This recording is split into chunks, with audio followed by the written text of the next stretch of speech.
رب جلیل کے نام سے جو دلوں کے بہتر جانتا ہے۔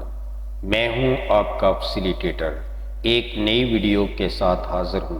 امید کرتا ہوں کہ آپ میری یہ ویڈیو مکمل دیکھیں گے۔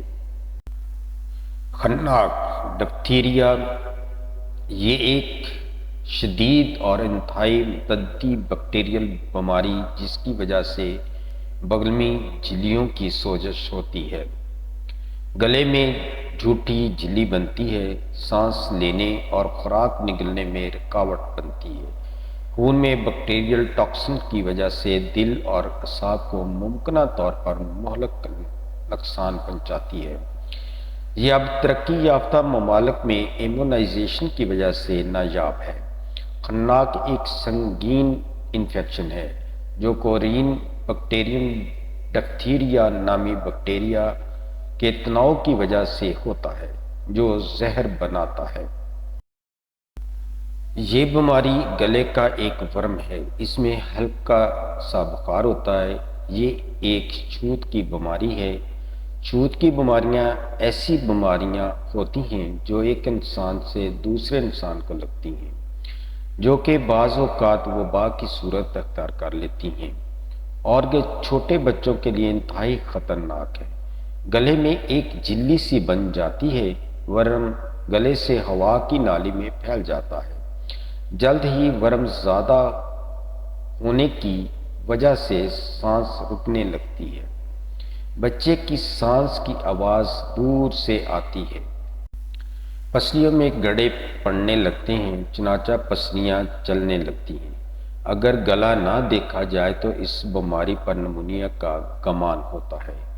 تشخیص کے لیے ضروری ہے کہ گلے سے سویب لے کر سلائیڈ بنا کر اور سٹین کر کے دیکھا جائے کہ کون سے جراثیم ہیں۔ ایکس رے کا فوٹو بھی تشخیص میں مدد کر سکتا ہے۔ بعض اوقات یہ سانس بالکل رکنے لگتا ہے، بچہ آکسیجن کی کمی سے نیلا ہونے لگتا ہے۔ ایسی حالت میں گلے کے آپریشن کی فوراً ضرورت ہوتی ہے۔ اس لیے اگر ڈپتھیریا کا شک ہو تو بچے کو ہسپتال داخل کروا دینا مفید ہوتا ہے۔ آپریشن کا نام ٹریکیاٹومی ہے۔ اس میں گلے میں ہوا کی نالی میں سوراخ کر کے نالی لگا دی جاتی ہے، جس سے سانس لینے میں آسانی ہو جاتی ہے۔ باقی علاج وہی ہوتا ہے جو کہ عام گلے کی خرابی کا ہوتا ہے، یعنی سلفر ڈرگز اور اینٹی بائیوٹک ڈرگز کا استعمال۔ ایک خاص علاج خناق کے لیے یہ ہے کہ اینٹی ڈپتھیریا سیرم بچے کو دیا جائے۔ تقریباً 50,000 یونٹ عضلاتی ٹیکے کے ذریعے بچے کو فوراً دینی چاہیے۔ اگر ضرورت ہو تو مزید بھی دی جا سکتی ہے۔ خناق کی بیماری عموماً مہلک ثابت ہوتی ہے، لیکن سیرم اور اینٹی بائیوٹک اور آپریشن کے ملے جلے علاج سے بچے کی جان بچ سکتی ہے۔ خناق کے بعد نقصانات بھی بے شمار ہیں۔ مثلاً بعض عضلات مفلوج ہو جاتے ہیں، بعض کی آنکھوں میں بھنکا پن آ جاتا ہے، بعض کے دل پر برا اثر پڑتا ہے، بعض کے اعصابی نظام پر برا اثر پڑتا ہے۔ بیماری میں کون سی غذائیں کھانی چاہیے؟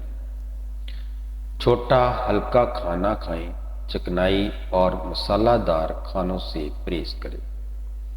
اچھی مثالیں آلو، چاول، کیلے، سوپ، ابلی ہوئی سبزیاں ہیں۔ نمکین غذائیں سب سے زیادہ مدد کرتی ہیں۔ اگر آپ کو بھوک ختم ہو گئی ہے تو آپ کو کھانے کی ضرورت نہیں ہے، لیکن آپ کو سیال پینا جاری رکھنا چاہیے۔ جیسے ہی آپ قابل محسوس ہوں، کھانا کھاتے رہیں۔ یاد رکھیں، مریض کو ادویات اپنے معالج کی ہدایت کے مطابق دی جائے۔ اگر آپ کو میری یہ کاوش اچھی لگی ہے تو سبسکرائب، لائک اور شیئر کریں۔ شکریہ۔